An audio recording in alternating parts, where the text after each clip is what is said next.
If this reflection resonates, remain with it. The discipline of observation is the foundation of all Stoic strategy. In the next section, we will move deeper into the psychological roots of passive aggression, not to excuse it, but to understand it and explore how understanding transforms emotional reaction into measured strength. Part 2. On fear, avoidance, and the architecture of indirect power. If we are to understand how to remain steady in the presence of passive aggression, we must first understand what produces it, for it is tempting, dangerously tempting, to interpret all indirect hostility as malice. Yet Stoicism does not begin with accusation. It begins with examination. Marcus Aurelius, in his private reflections, repeatedly urged himself to consider the ignorance behind harmful behavior, not to excuse it, not to condone it, but to understand its origin. Whenever you are offended at someone's fault, he wrote, turn to yourself and reflect in what similar manner you do err. This was not self-blame. It was perspective. Passive aggression is rarely born from strength.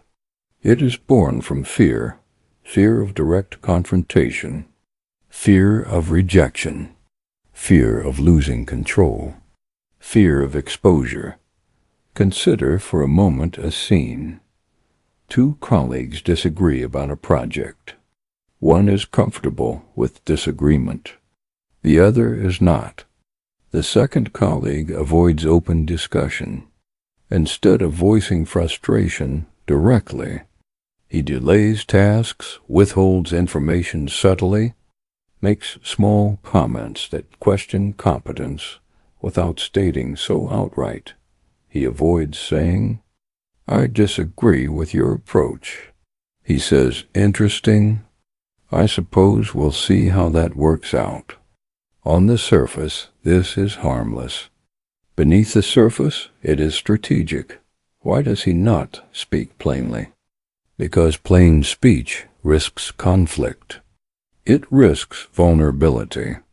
It risks being wrong. Indirect speech, however, allows deniability. If confronted, he can retreat. I didn't mean anything by it. This is the architecture of passive aggression. Control without accountability. The Stoic sees this clearly. He does not personalize it. He analyzes it. Once you begin to see passive aggression as avoidance rather than dominance, something shifts inside you.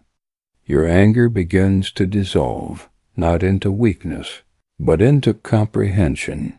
The person who refuses clarity is not exercising power. He is avoiding exposure, and clarity is the language of the sea.